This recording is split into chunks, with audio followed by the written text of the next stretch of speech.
Bonjour chers élèves, je vais vous présenter la correction du brevet numéro 2 mars 2023 au Collège Vernier. Évidemment, cette vidéo vous pourrez la retrouver sur Pertwist avec les documents, la correction au format PDF et la vidéo vous la retrouverez aussi sur YouTube. Alors ce brevet blanc a été tiré d'un vrai brevet blanc qui est tombé, hein. C'était Polynésie 2021. OK. Avec évidemment l'épreuve de physique qui était rattachée. Donc voici le document dans son entièreté avec la partie technologique. Je l'ai donc épuré pour pouvoir avoir que les pages de technologie et la mention montrant que ce brevet était destiné aux élèves du collège Verny. J'ai repaginé aussi, hein, pour que les paginations soient cohérentes par rapport aux attendus. Et j'ai modifié, on le verra un peu plus tard, une question, la question 6, pour qu'elle soit un peu plus cohérente. Première chose à faire quand on est à une épreuve du brevet, c'est lire le document, je veux dire en diagonale. Alors qu'est-ce que veut dire en diagonale? Ça veut dire tout simplement qu'on va regarder un petit peu les différentes parties. Donc première partie, c'était l'introduction avec la durée, bon ça on le sait, pas la peine de lire. Et surtout, on avait ici une information qui va décrire tout le sujet. Il faut bien sûr comprendre cette phrase. Nous avons ensuite un document 1 qui est ici avec du texte à lire. Donc encore une fois, je le redis, la lecture est extrêmement importante. Vous avez ensuite la question numéro 1 ici qui va se rattacher tout de suite au document 1. La question numéro 2 qui apparaît avec ici de l'information, et la question est ici. Donc vous avez vraiment, c'est vraiment bien partitionné, on ne peut pas se tromper dans la recherche des documents. La question 3 et 4, globalement, elle est assez simple, elle est un petit peu à l'écart, vous allez voir, c'est pas très compliqué.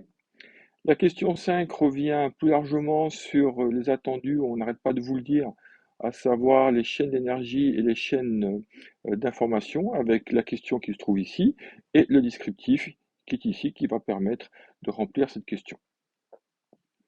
Et enfin, la programmation, avec évidemment les consignes, et ici, l'algorithme avec son descriptif ici. Donc tout est bien fait, tout est bien monté, il n'y a vraiment pas de souci.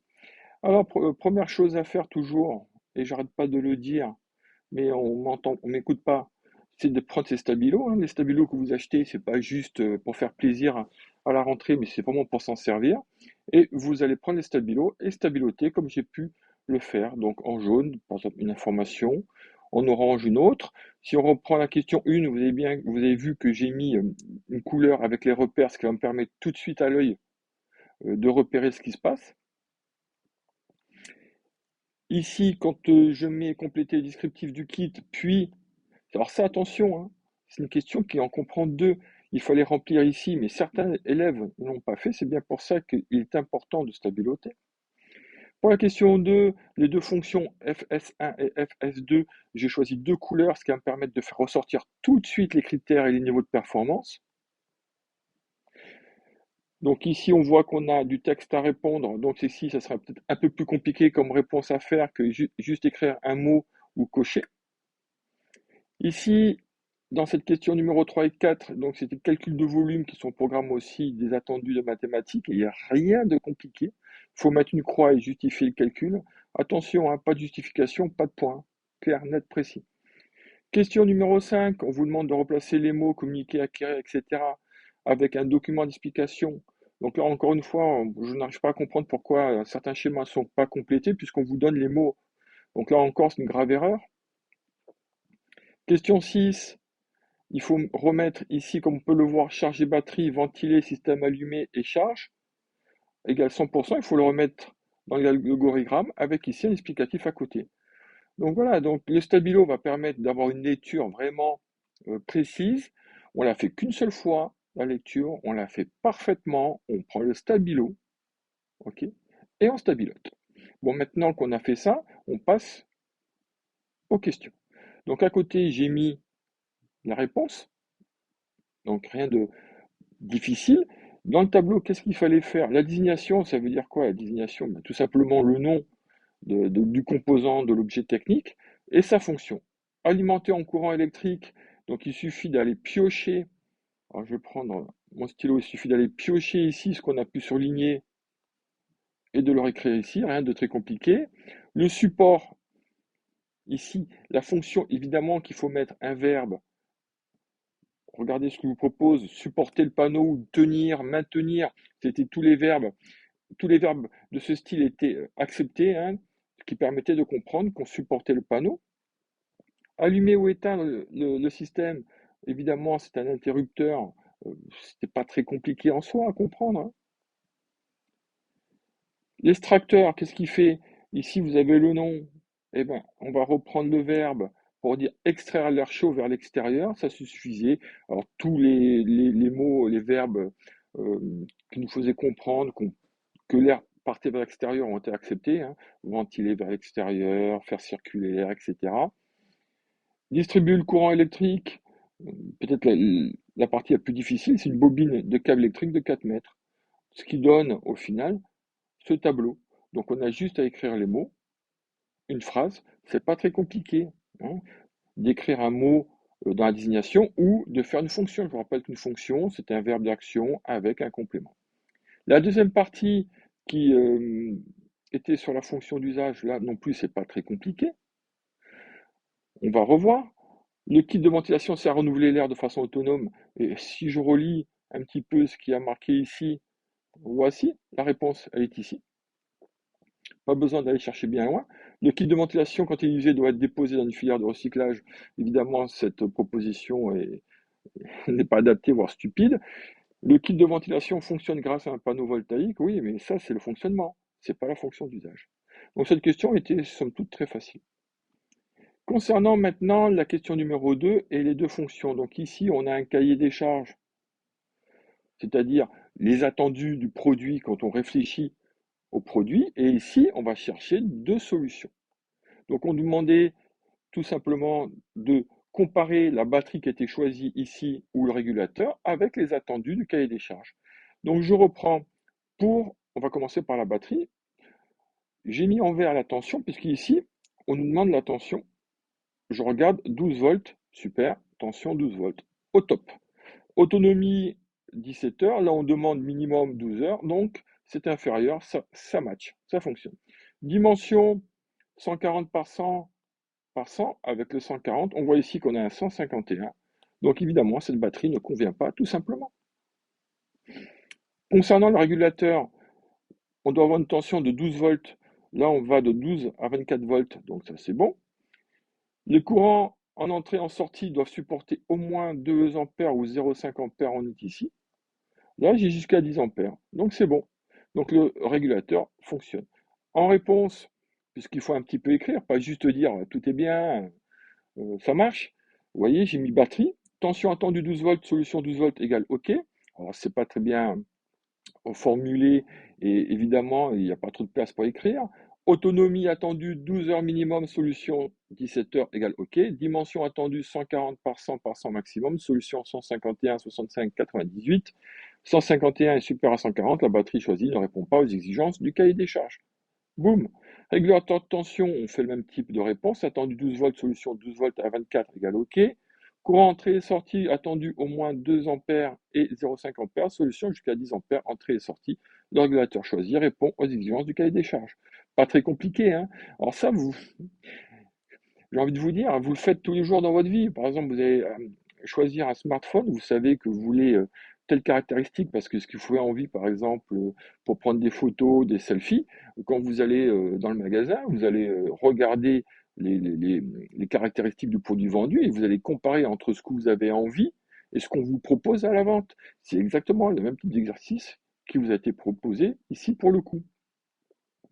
Question 3. Alors ici, on vous demande de calculer un volume, donc le volume d'un pavé, c'est-à-dire pas d'un cube, mais d'un pavé, c'est-à-dire un rectangle qui est élevé en hauteur. C'est assez simple, hein, 3 fois 5 fois 2,5 égale 37,5 sur une calculatrice. On n'a même pas forcément besoin de calculatrice, hein, 3 fois 5, 15, plus la moitié de 15, on va vite arriver, 3 fois 5, arriver au résultat, pardon, de 37,5. Hein, 3 fois 5, 15 fois 2, ça fait 30, plus la moitié de 15, ça fait 7,5. On a bien 37,5 mètres cubes. Concernant l'autre question, on vous demande le triple. Alors le triple, c'est 3, hein, on multiplie. 37,5 fois 3, encore une fois, on n'a pas forcément besoin de calculatrice. Si on arrondit à 40, 3 fois 40, ça fait 120, c'est inférieur à 160. Oui, on met le calcul, on chope les points. CQFD, c'est super simple. Après, si on ne connaît pas la formule d'un volume, peut-être pas la peine de se présenter au brevet. Dans cet exercice numéro 5, question numéro 5, communiquer, acquérir batterie, transmettre, alimenter, extracteur, distribuer. Encore une fois, question de cours. Alors là, pour le coup, évidemment, j'ai repris ici en mettant des codes couleurs, mais franchement, regardez, ça c'est du cours, acquérir, traiter c'est du cours, communiquer c'est du cours, alimenter c'est du cours, distribuer c'est du cours, transmettre c'est du cours. Donc si on connaît son cours déjà, hop, on enlève ça, ça, ça, ça, ça et ça. Donc je barre sur ma copie, il me reste batterie et extracteur. À la limite, si on ne comprend pas, on joue à pile ou face et on choisit. Il se trouve qu'ici, alimenter, c'est de l'énergie, on est sur une batterie. Ok. L'extracteur, c'est un moteur, tout simplement, qui va faire tourner une hélice. On convertit une énergie électrique en énergie mécanique de rotation. Convertir, CQFD, on a répondu à la question. Dernière chose, et dernier exercice, question numéro 6. Alors, qu'est-ce que j'ai modifié par rapport au sujet initial? J'ai rajouté ici un point d'interrogation. Trop sympa. Pourquoi j'ai rajouté? Comme ça, au moins, c'était encore plus simple. Je vous l'ai déjà dit 100 fois, 1000 fois. Quand on a ici un point d'interrogation, c'est qu'on se pose une question. Donc, on attend une information d'un capteur. Ici, système allumé et charge ne peuvent aller que dans cette partie ou ne peuvent aller que dans cette partie. À vous de choisir. Charge batterie et ventilé sont des actions, donc ils ne peuvent aller qu'ici les deux ou ici. À vous ensuite de choisir en lisant ici le texte. On va le lire ensemble. Quand le système est allumé, boum, c'est la première chose qu'on voit. L'extracteur ne doit ventiler qu'au-dessus d'une température dépassant 25 degrés si la charge de la batterie est supérieure à 25%. Charge supérieure à 25%, oui. Donc on est bien dans ce critère ici. Mesure la température supérieure à 25, c'est bien qu'ici. Donc ici, forcément, qu'est-ce qu'on va faire? On va ventiler. Donc, ventilation, je vais peut-être même changer de couleur. Ventiler, on va le mettre ici. Et quand le système est allumé, système allumé, on le met ici. Il suffit de lire tout bêtement. Le reste après, eh ben, c'est trop simple, puisqu'il me reste charge 100%. Évidemment, c'est ici qu'elle va apparaître, puisque si on a 100%, oui, on va arrêter la charge. Ça ne sert à rien de charger. Et évidemment, enseignement fort, oui, c'est-à-dire qu'on va pouvoir profiter de notre panneau solaire pour recharger la batterie. Donc à ce moment-là, on va pouvoir charger la batterie. Ce qui donne comme résultat, voilà la correction complétée correctement. Donc cette correction vidéo, j'espère que elle va être bénéfique pour vous. Le document PDF, quand il y arrive, le document PDF se trouve ici à votre disposition. À vous maintenant de comprendre que ce brevet était tout sauf compliqué. Évidemment, si on ne travaille pas, hein. Mais vous avez la possibilité, avec un peu de logique et puis avec un petit peu de détermination, puisque les mots, les réponses étaient proposées, il suffisait de les mettre au bon endroit, ben, de proposer une solution. Donc même si vous êtes a priori, vous manquez de temps, si vous êtes incertain, on vous demande de mettre une réponse. Mettez une réponse. Dans la correction, si c'est faux, on ne met pas de points négatifs comme on pourrait mettre dans d'autres concours ou examens. Donc n'ayez pas peur de mettre une réponse fausse, vous aurez juste 0. Et si par bonheur c'est juste, vous aurez les points. Voilà ce que j'avais à vous dire, chers élèves, pour cette correction de ce brevet qui a été globalement bien fait.